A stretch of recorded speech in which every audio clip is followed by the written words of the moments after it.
안녕하세요, 컨츄리맨입니다. 제가 하고 있는 채널이 컨츄리맨의 아웃도어 라이프잖아요. 제가 오프로드 영상을 한 3편 정도 올린 것 같은데 인스타그램이나 페이스북에 보면 댓글들이 좀 많이 달렸어요. 그래서 오늘은 오프로드란 무엇인가, 오프로드를 입문하기 위한 초보자의 눈으로 본 오프로드 입문하기 영상을 한번 보여드리도록 하겠습니다. 첫 번째, 오프로드를 하기 위해서는 차량이 필요합니다. 차량은 기본적으로 사륜구동 차량이어야겠고요. 사륜구동 차량에는 프레임 바디 차량과 모노코크 바디 차량으로 나눠집니다. 프레임 바디 차량은 말 그대로 단단한 강성인 프레임 위에 바디를 얹어서 프레임과 바디가 별개인 차량을 말하는 거고요. 모노코크 차량은 샤시와 바디가 일체형으로 된 차량을 얘기합니다. 각자 서로 장단점이 있겠지만 프레임 바디 차량의 장점은 일단 강성이 강합니다. 그리고 단점으로는 승차감이 좀 떨어진다는 단점이 있고요. 모노코크 바디 차량은 승차감은 좋지만 프레임 바디 차량에 비해 강성이 좀 떨어진다는 단점이 있죠.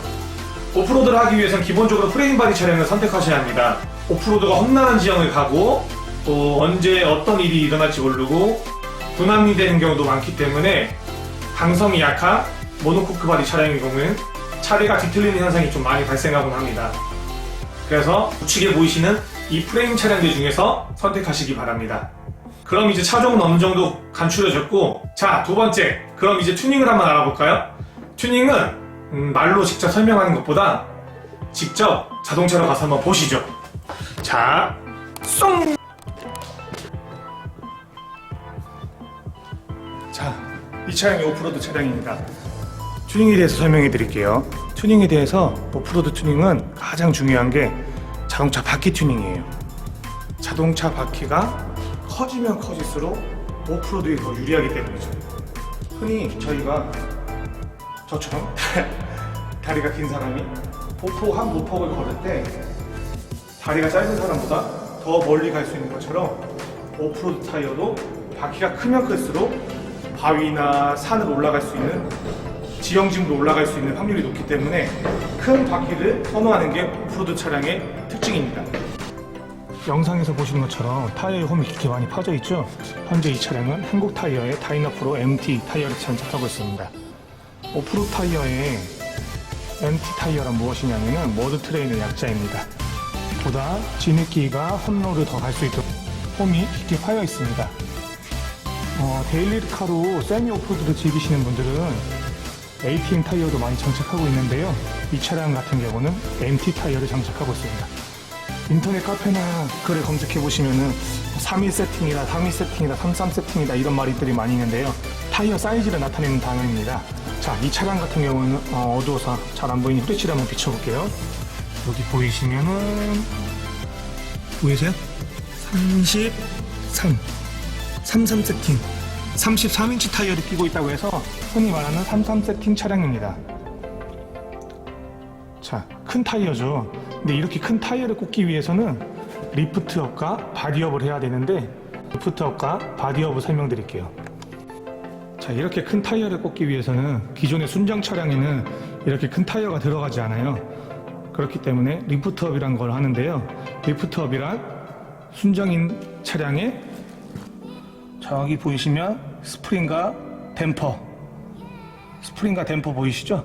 스프링과 댐퍼를 교체해서 차고로 높이는 작업을 리프트업이라고 합니다. 리프트업만으로도 큰 타이어가 들어가는 차량이 있는가 하면 리프트업과 바디업을 같이 병행해야지 큰 타이어가 들어가는 차량이 있기 때문에 참고하시면 좋을 것 같습니다. 자, 지금 보이는 이 제품은 그냥 단순하게 일반 발판이 아니고요. 락슬이라고 하는 제품인데요. 락슬 말 그대로 암석이나 바위로부터 차체를 보호하기 위해서 장착해 놓은 제품입니다. 저 같은 경우는 차고가 워낙 높기 때문에 발판으로도 쓰게끔 커스텀 제품을 장착하였는데요. 강도가 무척 단단해서 웬만한 바위나 암석을 만나도 차체를 완벽히 보호하게 됩니다. 이 제품이 바로 락슬이라는 제품입니다. 자, 여기 하단부에 보시면은 은색으로 길게 뻗은 제품 보이시죠? 이게 바로 레트로바라는 제품인데 이 레트로바는 타이어를 바꿈으로 인해서 인치업으로 차고가 높아진 걸 한쪽으로 쏠리는 것을 잡아주는 역할을 하게 되는데요. 차체가 틀린 만큼 이 레트로바를 적용해서 제자리를 찾아주게 합니다. 차체가 우측이나 좌측으로 쏠렸을 때 레트로바 길이를 조정해서 정중하게 놓게끔 하는 또 세팅을 해줘야 되죠. 자, 그리고 이 차 위에 이렇게 붙어있는 이 제품 보이시죠? 이게 바로 스노클이라는 제품입니다. 제가 스티커도 붙여놓은데 스노클이라고 차량의 공기, 흡기를 상단으로 빨아들일 수 있게끔 본넷 안쪽에 있는 에어클리너와 연결을 해놓았습니다. 시동 걸면 실질적으로 여기서 공기를 많이 빨아들여요. 왜 이 제품을 설치하냐면은 저희가 흔히 오프로드 차량들은 도강을 많이 하기 때문에 도강을 하게 될 경우 물이 유입되는 것을 막기 위해서 이 위쪽 상단에서 공기를 빨아들일 수 있게끔 하기 위해서 스노클이라는 제품을 장착하게 됩니다. 자, 그리고 투어의 가장 중요한 CB, 이 무전기 보이시죠? 무전기. 자, 이 CB 무전기 채널을 통해서 투어로 다니는 다른 분들과 교신을 하게 됩니다.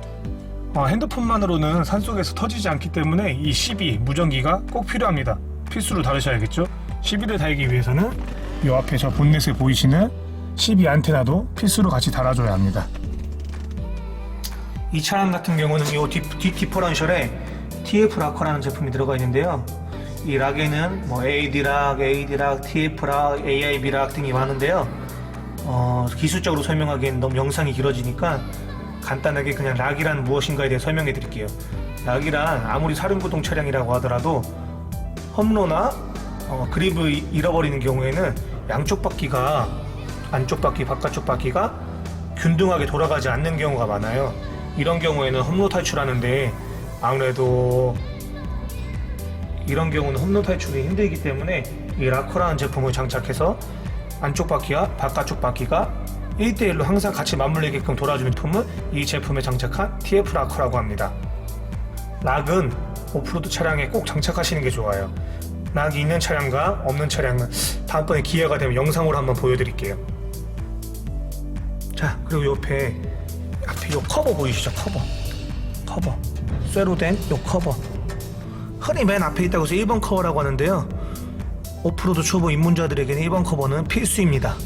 왜냐면 아직 실력이 미흡하기 때문에 자동차의 하체가 많이 다칠 염려가 있기 때문에 요 1번 커버는 웬만해선 처음엔 달아주시는 게 좋습니다.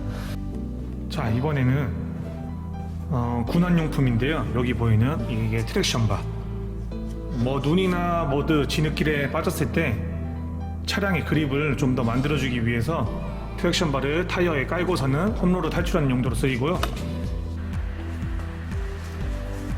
자, 이 제품은 슬링바와 샤클이라는 제품인데요. 오프로드를 하시는 분들이라면 꼭 차량에 한 세트씩은 구비해 두셔야 합니다. 내 차를 군환하기 위해서라도 필요하고 상대방의 차를 군환해 주기 위해서도 꼭 필요한 제품입니다. 한번 보여드릴게요. 슬링바를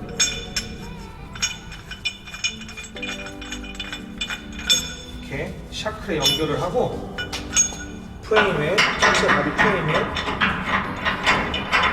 자, 슬링바와 샤클을 이렇게 엮어서 다른 차를 군환해주거나 내 차가 군환되는 역할을 하도록 하는 필수 제품입니다. 꼭 한 세트씩은 차량에 구비해 두시기 바랍니다. 자, 어느 정도 이해가 되셨나요? 그럼 튜닝에 대해서는 이만 설명하고, 참, 윈치란 제품인데 윈치가 빠졌는데 윈치는 영상으로 소개할게요. So this is your basic single line pull. Right now there's about 4 wraps of cable on the drum. So if you were looking at the drum down here, you got 4 wraps above it, okay? This is really common where you've only got. 방금 보셨듯이 튜닝을 하기 위해서 가장 중요시하게 여러분들이 생각해야 될 부분이 있는데, 내가 지금 가지고 있는 차량이 단 한 대다. 그럼 이 차량을 데일리로도 써야 되며 오프로드도 즐기고 싶다. 그러기에 너무 과도한 튜닝은 여러분이 운전하시기에 많이 힘드실 거예요. 왜냐하면 오프로드 발통이 이만한 차량을 가지고 결혼식장도 가야 되며 극장도 가야 되고 장보러 마트도 가야 되는데 승차감도 많이 안 좋기 때문에 여러모로 스트레스를 많이 받으실 거예요. 그렇기 때문에 가지고 계신 차량이 한 대라면 어느 정도의 타협점을 찾아서 준수한 세미 오프로드 정도를 하시는 걸 적극 추천드립니다. 하지만 세컨 차량이라면 좀 하드한 오프로드 튜닝을 하시는 걸 저는 적극 추천합니다. 왜냐면 오프로드 투어를 가다 보면 점점 코스의 난이도가 높아지기 때문에 처음에 세미 오프로드 튜닝을 하시게 되면은 하드한 오프로드 튜닝을 할 거라는 후회감이 좀 많이 밀려오곤 하니까 세컨 차량을 가지고 계신 경우라면 좀 하드한 오프로드 튜닝을 하시는 걸 저는 좀 적극 권장하는 편입니다. 자, 그럼 세 번째, 오프로드 튜닝을 하기 위해서는 튜닝샵이나 정비소를 찾아야 되는데요. 이 부분이 제일 중요합니다. 오프로드 튜닝을 하기 위한 튜닝샵이나 정비소를 찾을 때 인터넷이나 카페 글을 보면은 가장 여러분들이 중요시하게 생각하시는 게 가격입니다. 하지만 실제로 오프로드 튜닝을 하시게 되면은 가격보다는 실력이 중요합니다. 내가 가고자 하는 튜닝샵이나 정비소가 오프로드를 직접 하고 있는 튜닝샵이나 정비소라면 더할 나위 없겠죠. 왜냐하면 실전에서 직접 겪어보신 분들이기 때문에 어떻게 튜닝을 해야지 이 차의 스펙에 맞게끔 어느 정도 굴러가는지를 누구보다도 잘 알고 있습니다. 그렇기 때문에 크게 가격 차이가 나지 않는다면 실력을 중요시하게 생각하세요. 흔히 저희가 중국집에서 음식을 하나 시켜 먹을 때도 가격보다는 맛을 중요시하잖아요. 한번 튜닝을 해놓으면은 못해도 1년 이상은 차를 계속 산속에서 굴리고 타야 되기 때문에 제대로 된 튜닝이 정답입니다. 그리고 앞으로 꾸준한 메인터넌스를 받아야 되기 때문에 될 수 있으면 집과 가까운 곳에 있는 튜닝샵이나 정비소를 찾으세요. 이 부분이 가장 중요합니다. 마지막 네 번째로 커뮤니티 활동을 많이 하세요. 이 오프로드는 절대 혼자 하는 레포츠가 아닙니다. 여럿이 모여서 같이 땀도 흘리며 캠핑도 다니고 아름다운 경치도 바라보면서 하는 레포츠이기 때문에 절대 혼자 할 수가 없어요. 또 혼자 가게 되면 위험한 경우도 굉장히 많이 생깁니다. 왜냐하면 투어 중 혼자 고립이 될 수도 있고 군환 요청을 하게 되는 경우도 많기 때문에 절대로 오프로드 투어는 혼자 하셔서는 안 됩니다. 커뮤니티 활동을 많이 왕성하게 해서 여러 밴드나 네이버, 다음 카페 등을 통해서 친목도모도 하시고 재밌는 레포츠인 오프로드를 한번 즐겨보세요. 자, 마지막으로 컨츄리맨의 아웃도어 라이프, 컨츄리맨의 아도라입니다. 시간에 쫓기는 바쁜 직장인들과 현대인들의 대리만족을 주기 위해서 제가 다양한 레포츠를 체험해보고 영상을 찍어 올릴 건데요. 구독하기 많이 부탁드리고요. 앞으로 많은 영상으로 찾아뵙겠습니다.